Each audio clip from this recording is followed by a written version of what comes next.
Do you want to know about a day in the life of a business development executive? Well, I've got what phenomenally successful business development executives do, and I'm going to break it down for you step by step throughout the whole day on this episode of The Inside BS Show. So you're wondering about a day in the life of a business development executive? Well, I've got it broken down for you by hour. You can see it right here. And this is what we're going to talk about during our time together today. First, I'm going to talk about research and how much time you should spend on that. Then I'm going to talk about outreach to new prospects. You really need to hear what I have to say on this subject because I've learned over the years from best practices with my clients that the way most people do outreach is wrong. So I'm going to share the right way to do that with you today. The bulk of your day, most of your time is going to be spent on the third thing, that's follow-up. And if you don't think follow-up is important after we talk about it, you're never going to look at follow-up the same way again.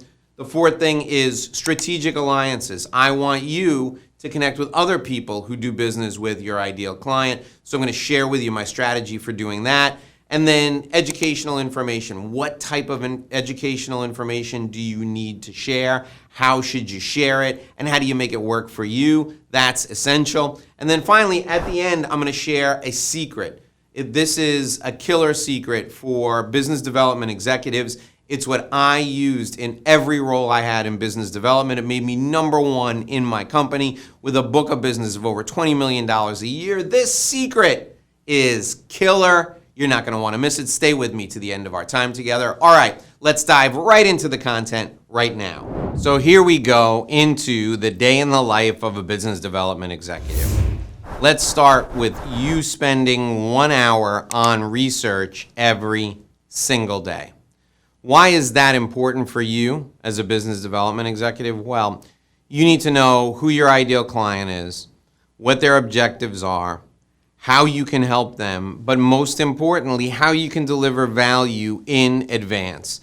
So if you're a business development executive and your job is to set the table, your job is to get meetings established for someone who's either an outside sales rep or maybe even for yourself, this means you have to know all of those things and so much more about your prospective clients. So what are you looking for when you're doing this research for 1 hour a day as a business development executive? Well, the first thing you're looking for is where do your prospects go to connect with other people in their industry? What trade associations, what groups do they belong to? How do they stay sharp in their industry?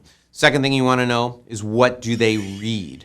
What publications, what trade journals do they keep focused on to stay abreast of new developments in the industry? Now, those two things are important because you want to be able to write articles for that trade journal so that they respect you as an expert and they can eventually reach out to you. The second thing is you want to know what associations they belong to, what conventions they attend, so you can speak to those groups or attend those conventions and at a minimum sponsor them so you can stay in front of everybody who's in that realm of your ideal prospect.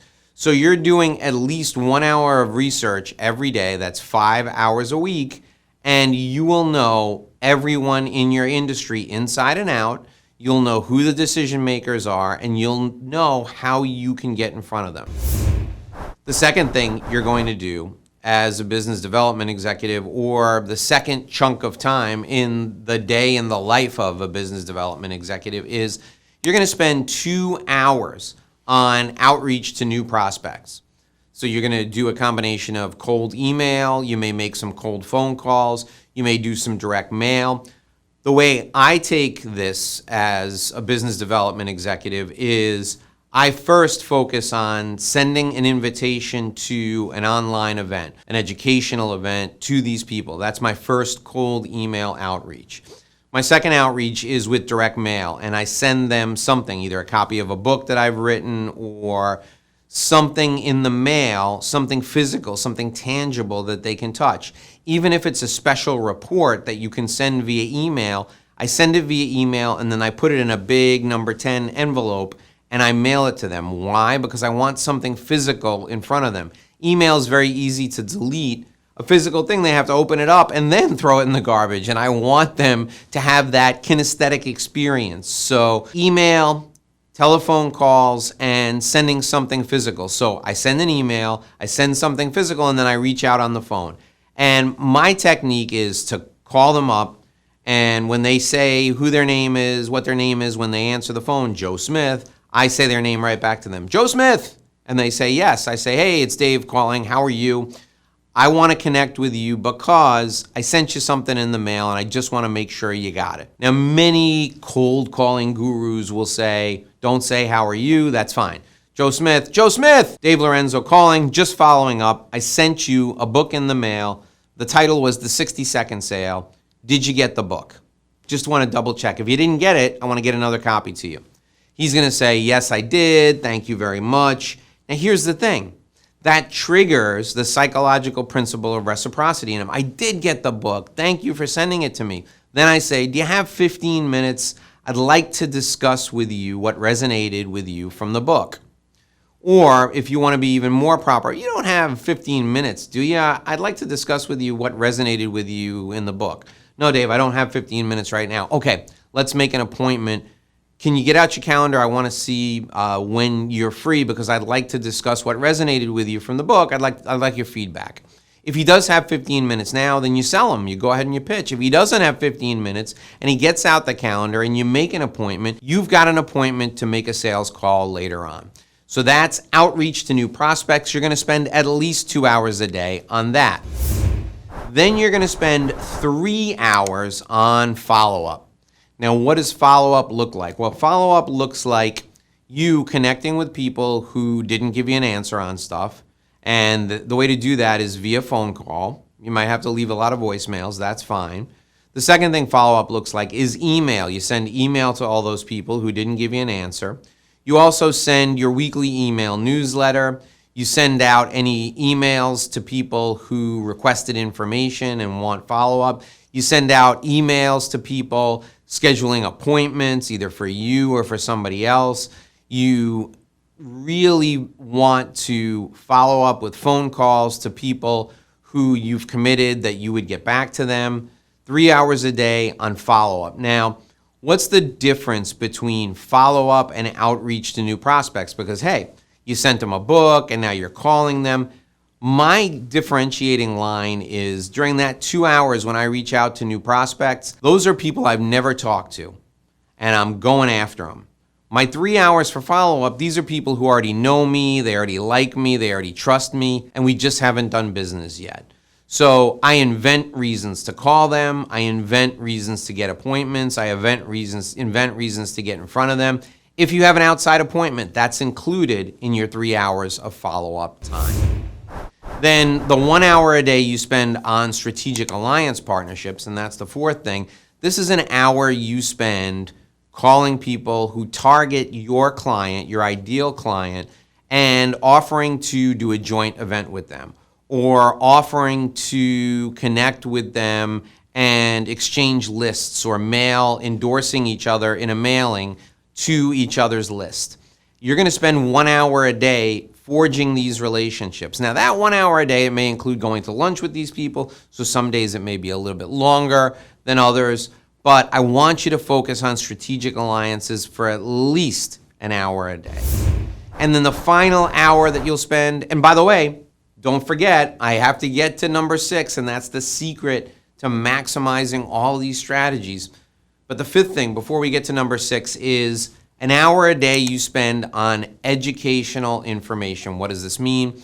This means preparing seminars. It means writing white papers. It means delivering a live stream event or preparing the live stream event.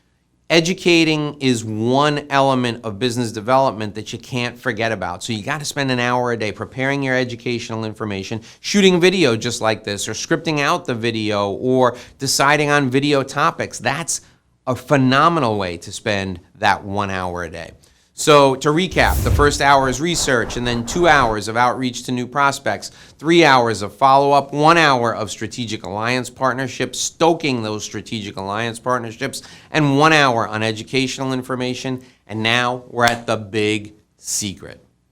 And the big secret is for you to take this entire schedule and adjust it based on what your talent is.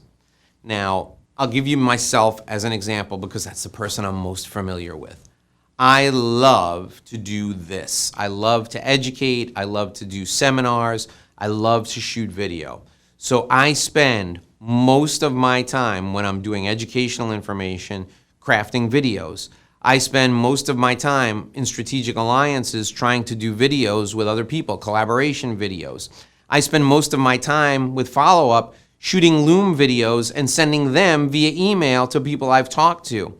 My outreach to new prospects, I'll send them a video. I'll make a video and I'll send it to them via email. Half the time they open it. That's better than regular email. The research I do is people who connect with me and who want to be interviewed on a video show just like this. I leverage my talent for video for all of the things that I listed, and you can do the same. Now, why is this a big secret? Why is this something that's going to make your business development explode?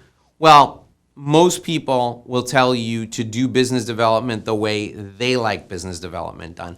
I'm telling you, do your business development the way you like it.